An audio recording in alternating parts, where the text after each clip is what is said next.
This brand new method for creating AI videos just changed the game. If you want scenes that feel like real cinema, you need to be using this. It's called the 2x2 grid method, and it's the fastest way to turn an idea into intentional shots that cut together with momentum and continuity. I'm Jack, I've been a visual effects artist for over a decade, and I've worked for many of the biggest brands on the planet. In this video, I'll show you how to build immersive sequences using this powerful new approach. And we'll cover everything else from the initial concept and storyboarding, right the way through to image generation and video animation. This isn't just about prompts, it's about choreography, staging, and cinematic rhythm. And if you want to work as an AI filmmaker, these are skills you have to master. And guys, if you do enjoy today's content, make sure to whack a like on there for me, consider subscribing, and of course, ring that bell notification icon. All right, let's dive in. So I learned a lot during this project. I incorporated 3 new approaches for the first time. One of which is the 2x2 grid method. If you want to focus on that, feel free to navigate with the timestamps below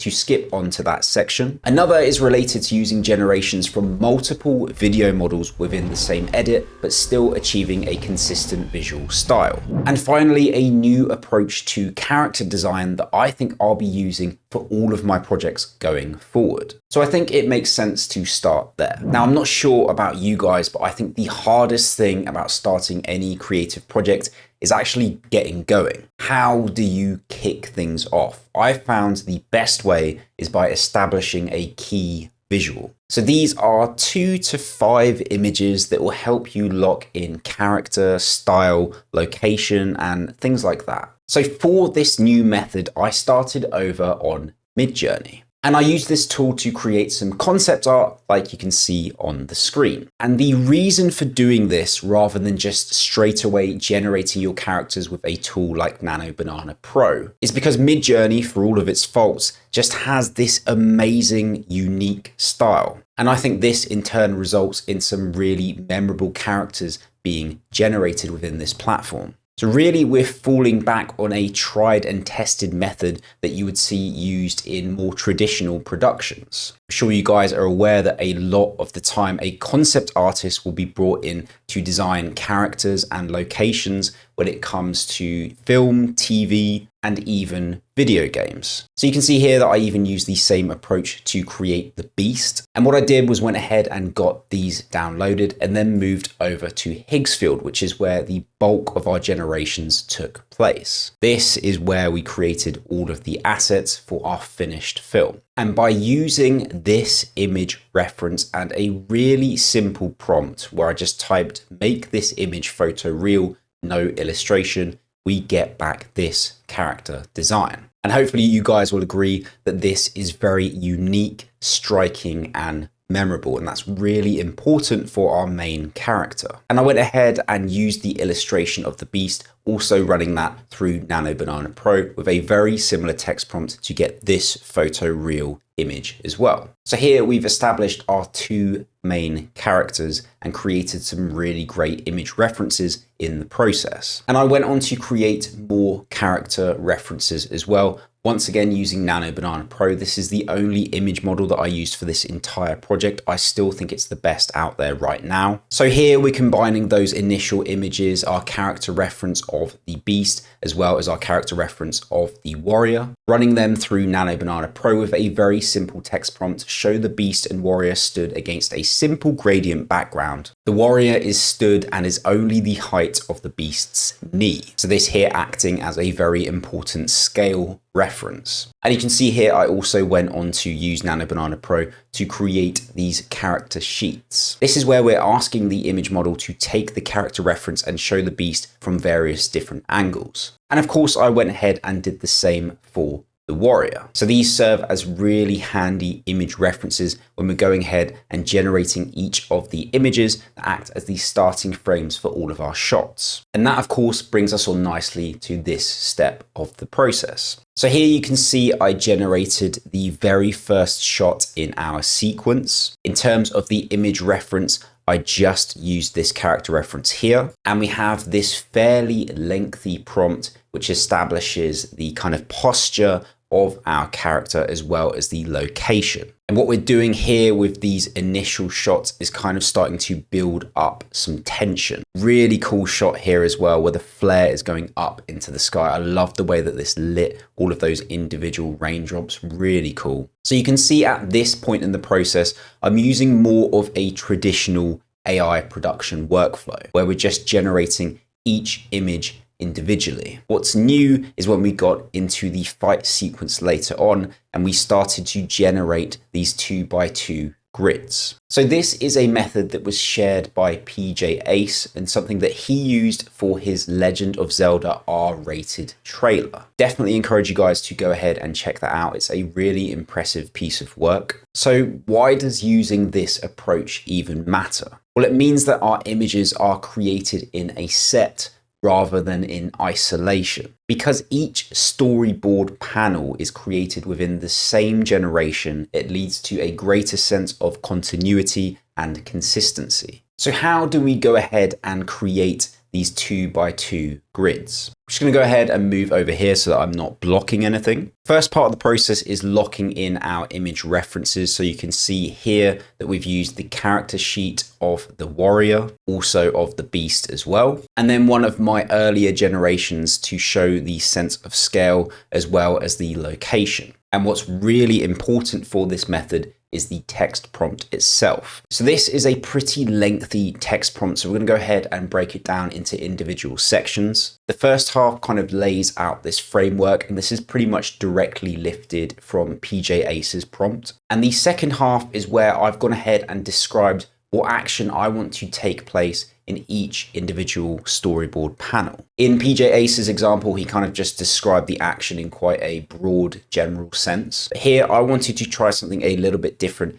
get very specific about what I wanted Nano Banana Pro to create. And I've got quite a lot of help here from ChatGPT as well. You can see a really lengthy conversation here. I tried out JSON prompting at one point as well, but I definitely found that this 2x2 grid method is really, really great. As you can tell, I only used it with the fight sequence. I was a little bit skeptical, I'll be honest, at first, but I'm really glad that I did integrate it into my workflow for this project, and I'll definitely be using it going forward as well. And one slight kind of tweak that I made to this workflow is that I asked ChatGPT with this prompt here to write me text prompts for each of the individual 4 storyboard panels. But I actually asked it to write me a text prompt for the image and then a separate text prompt for the video generation that I would use to animate each individual panel later on. So we'll get into that later in the video. So with the image generation, what I'm basically asking ChatGPT to do is write a prompt to describe a key moment within each piece of action. And then the video prompt is what we're going to apply to animate each of those panels. And I found this made the entire workflow a lot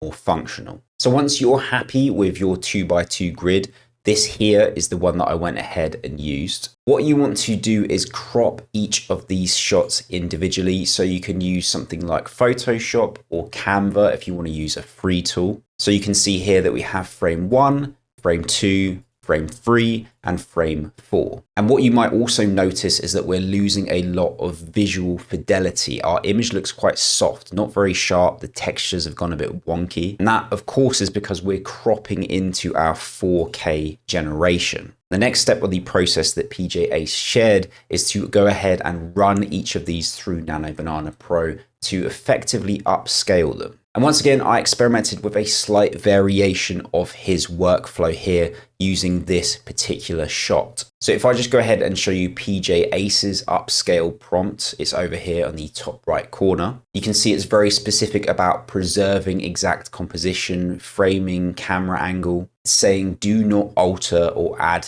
new elements. And actually this prompt works really quite well. So this is our cropped frame. And if I just skip over to our Nano Banana Pro generation, it's really sharp and the textures look really realistic and nice. However, the slight variation of this is that we can also go ahead and ask Nano Banana Pro to make changes if we need them. So for instance, with the penultimate shot, despite feeding in the scale references, this is still wrong. The warrior looks almost the same size as the beast, or at least it looks like he's really close to the camera and the beast is far away.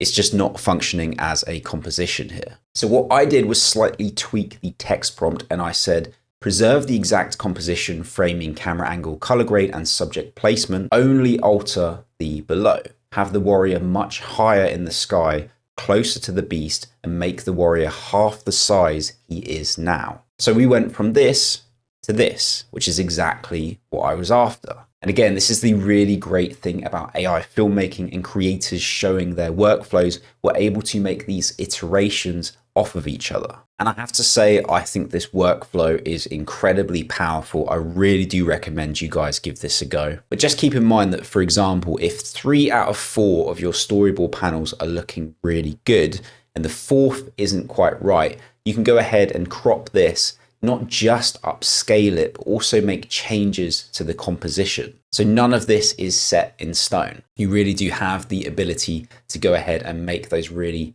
nice refinements. So as I scroll through, you can see that it was just a case of generating each of the individual shots to get from point A, the start of the fight, to point B, where the beast gets defeated. There are some shots in there that I ended up not using. This kind of red HUD shot, for example, I just didn't really feel that it fitted. I also experimented a little bit with these kind of bird's eye view, kind of different camera angles. What I found was that when I went ahead and animated these with a video model, it kind of just looked like a video game. And that's not what I was after. I wanted a really kind of cinematic film. But my general process is basically just making a list of the shots that I need to generate the images for.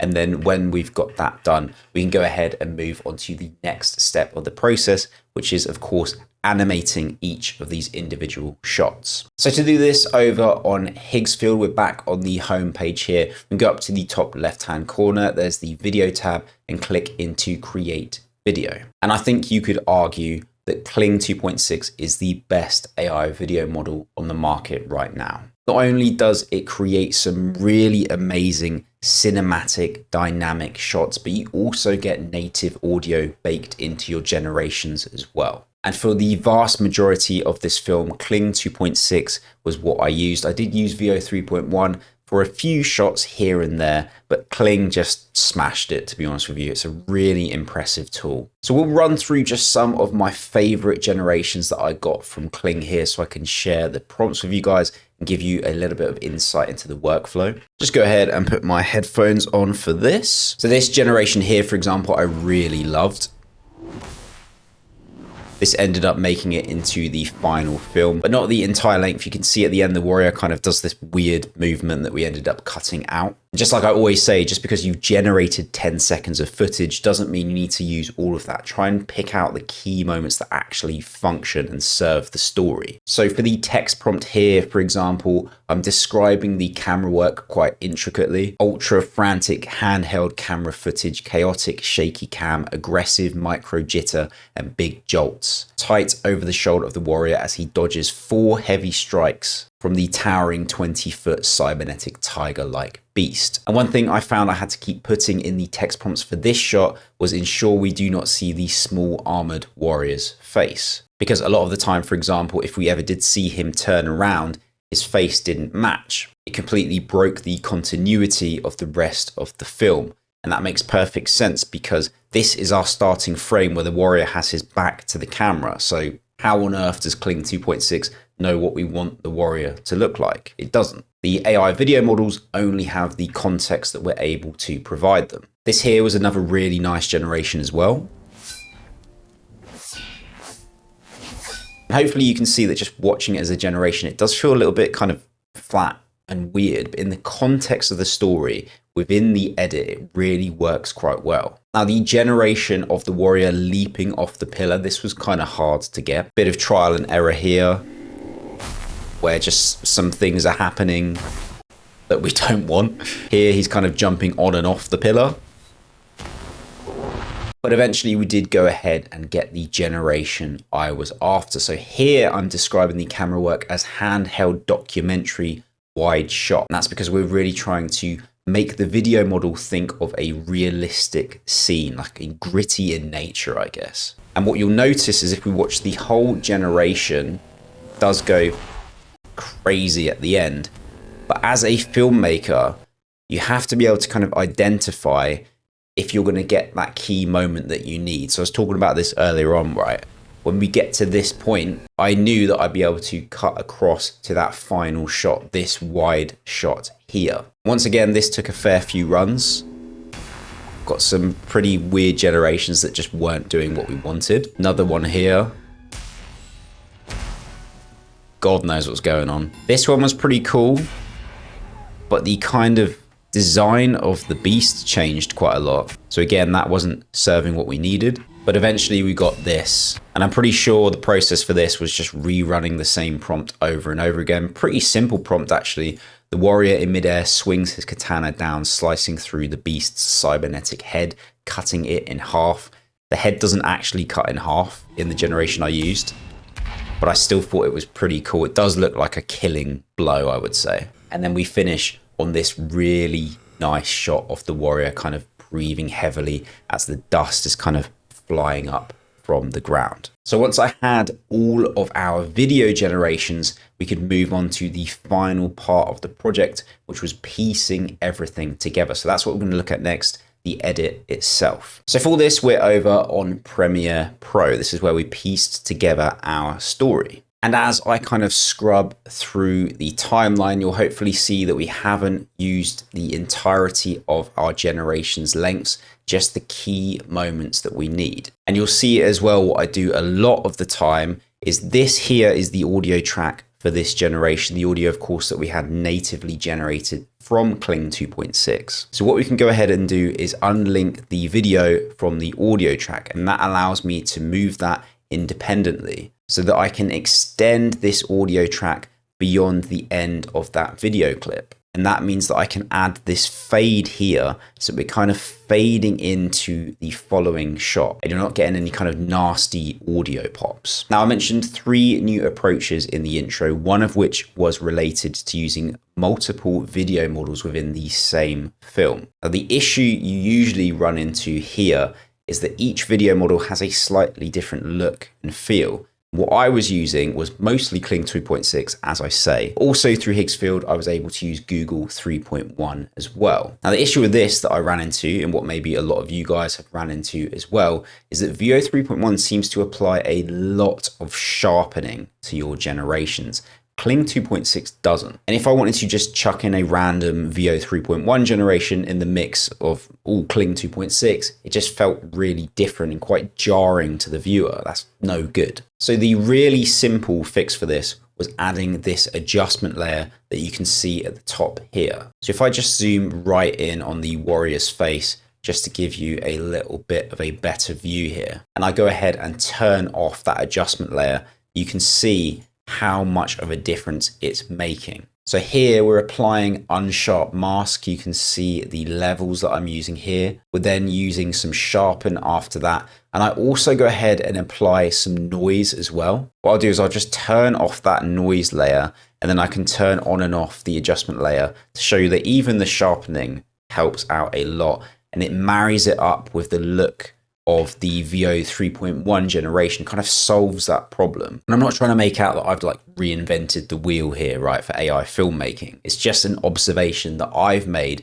And I now know that, for example, if I want to use multiple video models for the same film, VEO 3.1 and Kling 2.6, for example, you can. You just have to sharpen the Kling 2.6 stuff so that it looks like the VEO 3.1 generations. But even on the VEO 3.1 generations, I'm adding that layer of film grain. I think it makes a big difference, just kind of adds more texture to your generations, makes them feel a little bit less clean, adds a little bit of kind of grittiness to them. So the first half of the edit really is just about moving from one shot to the next very smoothly to kind of create that tension. It's very slow pace at the start to set up the rest of the story. In a minute, I do want to get into the music because that plays a really important role. But here, I just want to talk about the visuals for a second, because as we move into the actual fight scene itself, I did go ahead and end up speeding up quite a few of the Kling 2.6 generations. This here on the screen and this as well